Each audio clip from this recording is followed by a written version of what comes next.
Okay, hi guys, kumusta? Bago ako naabot kag trabaho, kani ko kailis.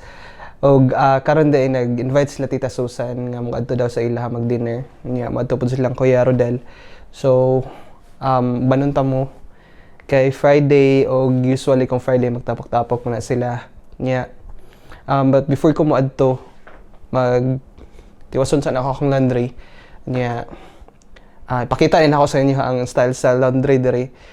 Bali sa isa ka building na laundry room nya dito nimo ibutang yung mga bulingon ng wash and dryer nya kinahanglan ka og coins kay walay lain ng pasuklian diri nya. So mao na nya ako lang kuanon random gyapon nga vlog kanang basta lang nga ma-show na ako sa inyo hapod ang style diri. So yeah, adto sa ako sa laundry room. Ubanon ta mo para makita ninyo.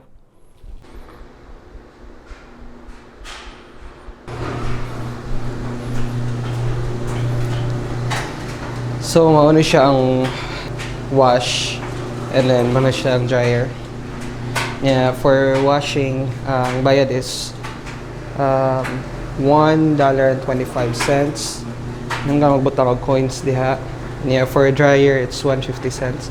So, butang lang kag coins diri, tapos itulod na nimo. And then, you press then this. And mag-start na rin ang dryer. Usually, maabot siya mga 1 hour. Murag 1 hour naman akong gihuwat, gipaabot, man. By the way guys, kung namoy mga pangutan na giyon sa nawag-ari or kung namoy mga question at ako mga previous video, comment lang mo sa ubos. Akong itry gid akong best na matubag na siya. Yeah, abi na akong nahuman ang washer day. Yeah, akong testingan pod nga makabuhat og another video nga mas comprehensive pa gyud para tanan. I think mong Bisaya na lang ko kay murag listen jud ko og Tagalog og di kay na ako ma-express akong kagalingan. So sagol-sagol na lang niya akong testingan og butang og translation sa ubos. So wala pa paabot pa ta. Ibalik sa akong sulod guys kay murag dugay-dugay pamanto 1 hour naman nunta. Dapat 40 minutes naman ta ng dryer but ambot lang anong shout out dahil sa kan Kuya Francis ani kani yatag ni Kuya Francis sa tong Pasko regalo. Salamat ani Koy. Akong pampaswerte gold medal ni Isabel. Ano siya akong pang paswerte nga kada makita na ako okay, so I need to do better kay nai-look up sa ako So mo to kan Isabel niya. Kaya siguro magpaabot na ko nakuha na po din ako ang labuhon na ako lang iputol ganiha but may nakog laba, so magpaabot na ko mo message silang Kuya Rodel nga going na sila kay madto na pod ko. Salamat sa pagtan-aw guys. Og by the way, di pa dai babay. Ubanon ta mo karon para makita ninyo si Tita Susan, silang Kuya Rodel, si Ate Millie. Hope di sila mauwaw. Sige, paabot sa ako. Talk to you in a few minutes. Okay, so while waiting for time, I'm gonna answer this question first. There's a comment from Lifty J. Lifty J, thank you so much for leaving a comment. Lifty J is from Indonesia and they are planning to migrate here in St. John, New Brunswick as well. So she's asking about the average expenses in St. John for home or apartment and transportation system. So first of all, the average home rent that I know is around $800 to $900. That's for a 2-bedroom apartment, and the heat and light is not included. So That's gonna be on top of the 800 to 900 monthly rent. And you will also need your own internet connection. That's gonna cost you around $50 to $100. And your internet connection, you can either subscribe with Bell or Rogers, but I would personally suggest if you have Bell in the building, then go with Bell because the internet connection for Bell is really fast. I have 350 Mbps. Actually, I only subscribe for 300 Mbps and I'm getting like 350, sometimes it would reach 380 Mbps. My internet connection speed here, I'm only paying $80 per month.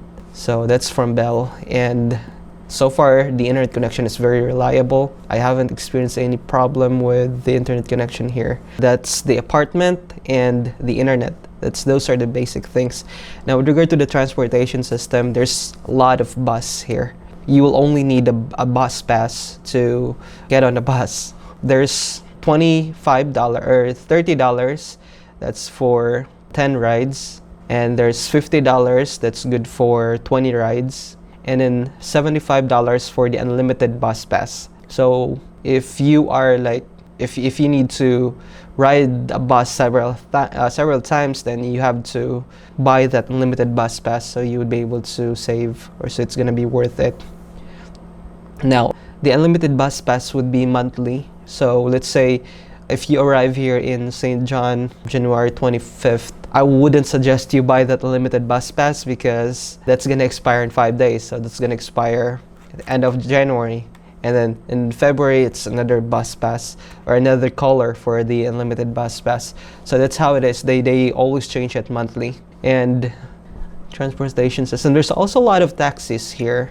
Taxis are cheap, so you don't really need to worry about the transportation system. Just search for St. John Taxi in Google.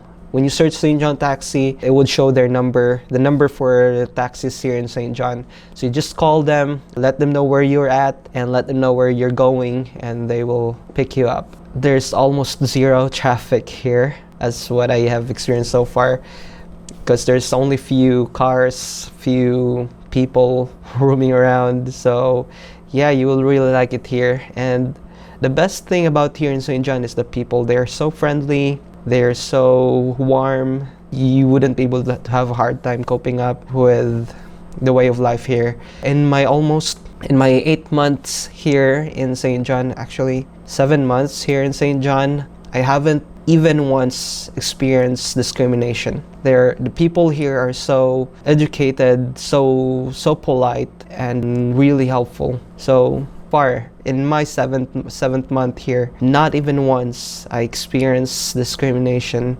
Not even once I experienced any bad things here.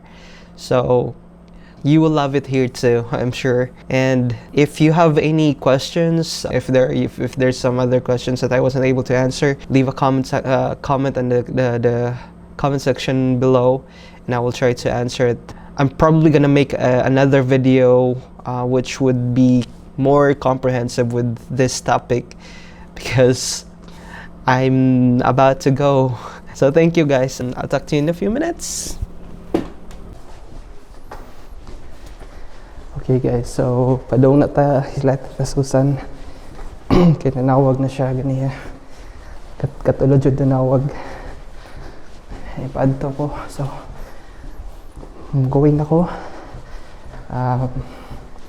Try day ko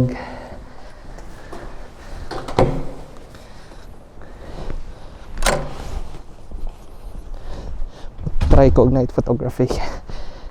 Talk to you later guys. Bye.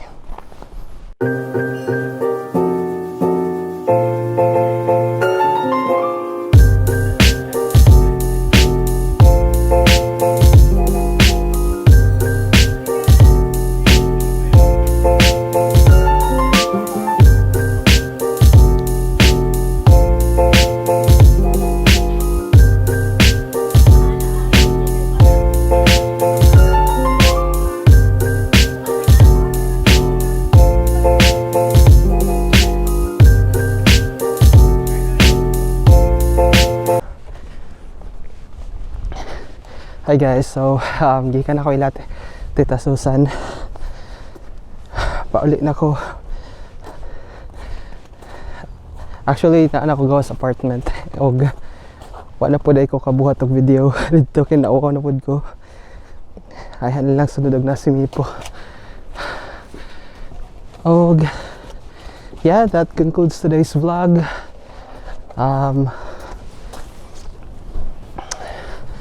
Suod na ko. Og salamat sa pagtanaw. Have a great day. Og see you in my next vlog. Bye. You lifted me up, you sailed me away.